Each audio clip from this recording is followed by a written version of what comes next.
आज भाजपा घमंड, सातवें आसमान पे ऐसा घमंड, इतना घमंड, कह रहे हैं 400 पार का नारा इसीलिए दिया कि संविधान तोड़ेंगे। कह रहे हैं 400 पार का नारा इसलिए दिया संविधान तोड़ेंगे। मैं बीजेपी वालों को कहना चाहता हूं, इस संविधान पे तो हम आंच भी नहीं आने देंगे, तोड़ेंगे तो बीजेपी के घमंड को हम तोड़ेंगे। आज मैं कहना चाहता हूं, इतना घमंड, इतना घमंड मैंने देखा नहीं। इस खट्टर सरकार में इतना घमंड, 10 साल खट्टर साहब कहीं गए नहीं, किसी की पूछ नहीं करी, किसी का मान सम्मान नहीं किया। और जब इनके एक आरोपी मंत्री पे संदीप सिंह खेल मंत्री, आप याद करना, भूलना मत, संदीप सिंह एक खेल मंत्री पे जब अपने खुद के महकमे की एक कोच पे उत्पीड़न का आरोप लगा, रक्षक ही भक्षक बन जाए तो किसके पास जाएं? तो खट्टर साहब से जब सवाल पूछा विधानसभा में नेता विपक्ष ने कि आप उनको बर्खास्त करो संदीप सिंह मंत्री को, तो खड़े होकर खट्टर साहब ने कहा कि नहीं, संदीप सिंह मंत्री रहेंगे, मंत्री रहेंगे, मंत्री रहेंगे। और मैं कहना चाहता हूं खट्टर साहब को, आपके इस घमंड को हम तोड़ेंगे, हम तोड़ेंगे, हम तोड़ेंगे। ये घमंड, ये आज हरियाणा को इतना नुकसान पहुंचा दिया इन्होंने।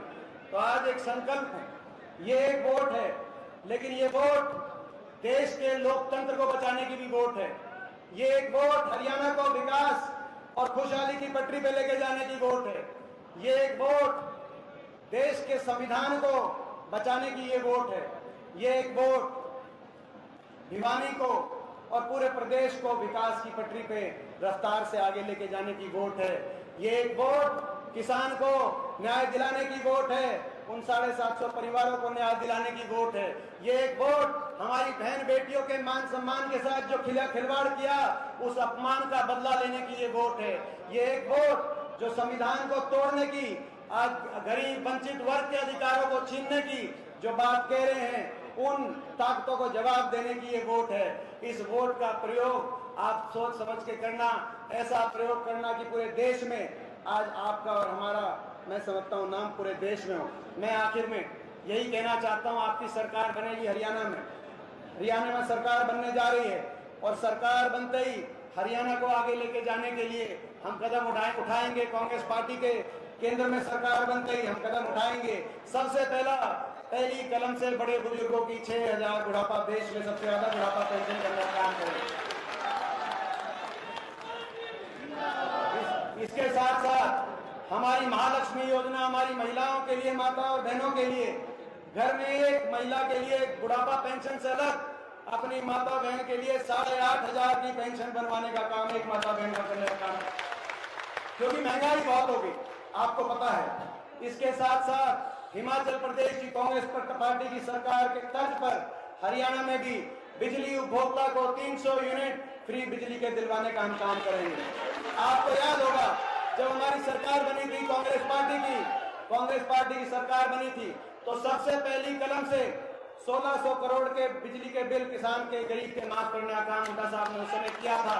इसका सबसे बड़ा लाभ अपने भिवानी क्षेत्र के अंदर हुआ था। अब दोबारा से राहत देने का समय आ गया है। इसी के साथ साथ किसान को एमएसपी गारंटी का लाभ, कर्मचारी को ओल्ड पेंशन स्कीम का लाभ और 2 लाख सरकारी पद जो इन्होंने समाप्त कर दिए बीजेपी ने, सरकार बनते ही उन सरकारी पदों पे पक्की भर्ती, पारदर्शी और समयबद्ध रूप से नौजवानों को रोजगार दिलवाने का हरियाणा का तरफ। एससी समाज के हमारे परिवारों के लिए, एससी समाज के परिवारों के लिए, बैकवर्ड समाज के परिवारों के और बीपीएल के परिवारों के लिए 100 गज की प्लॉट की स्कीम, आपको याद होगा 3,92,000 परिवारों को 100 गज के प्लॉट हमें हमारे समय मिले थे, लेकिन वो स्कीम बैन कर दी बीजेपी ने आते ही 100 गज के प्लॉट की स्कीम हम दोबारा से शुरू करने का काम करेंगे। और साथ में मकान की स्कीम शुरू करते हुए इंदिरा आवास योजना, जिस भी परिवार को घर की जरूरत है 3.5 लाख की आर्थिक मदद करके इंदिरा आवास योजना के माध्यम से मकान बनवाने का काम करेंगे। ये हमारा कांग्रेस पार्टी का आगे लेके जाने का, आगे बढ़ने का। अब आपके आशीर्वाद की जरूरत है और आपके आशीर्वाद की बहुत जरूरत है, क्योंकि बीजेपी के पास बहुत कुछ है इस लड़ाई को लड़ने के लिए।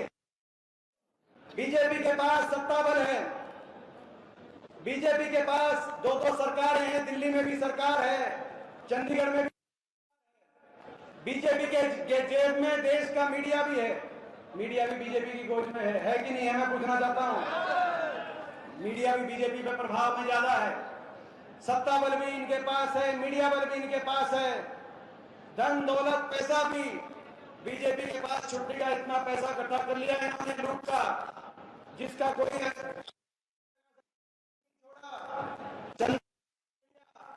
अभी तो थोड़ा सा सुप्रीम कोर्ट में उसमें निकला किस किससे चंदा लिया, कोई कंपनी नहीं बची देश की जिससे चंदा ना लिया। बीजेपी ने नारा दे दिया, बीजेपी वालों ने, जो देगा हमें चंदा, जो देगा हमें चंदा उसको, और जो नहीं देगा चंदा ईडी और इनकम टैक्स का डंडा।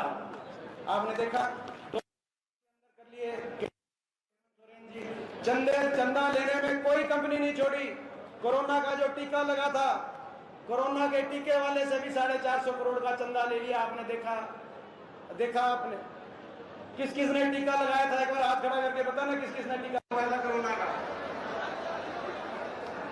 सारे लारे लगभग एक आधे को छोड़ के मैंने भी लुआ दिया था।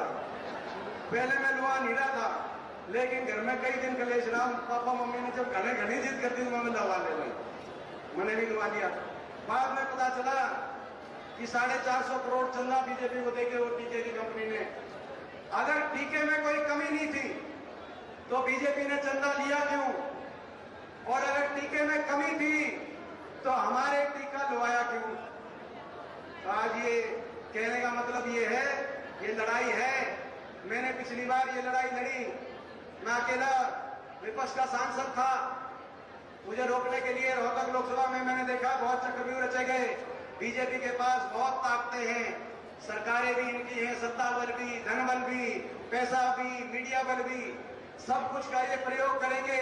हमारे पास आपकी लड़ाई लड़ने के लिए कुछ है तो आपका आशीर्वाद है, उसमें कमी मत छोड़ना। मैं ये कहने के लिए आया, अगर ये कमी छोड़ दी आशीर्वाद में तो आने वाला इतिहास आपसे हमसे सवाल पूछेगा, भाई एक बात बताओ, कमी तो नहीं छोड़ोगे?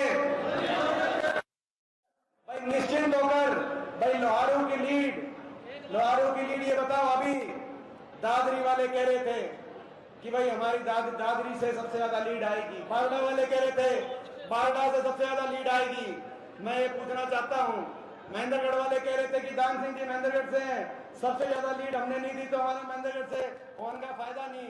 तो भाई मैं पूछना चाहता हूं, भाई जो है सबसे ज्यादा लीड मेरा मन ये मानता है कहीं ना कहीं,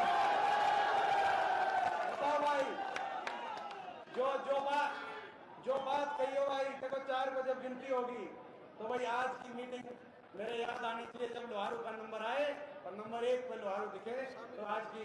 और जो आज हमारे जो आज शामिल हुए हमारे संजय योगी जी और सारे जो बाकी जेजेपी पार्टी से शामिल हुए हैं, उन सबका बहुत बहुत हम स्वागत करते हैं और आप सबको बहुत बहुत बधाई। और आज की ऐसी ऐतिहासिक मीटिंग के लिए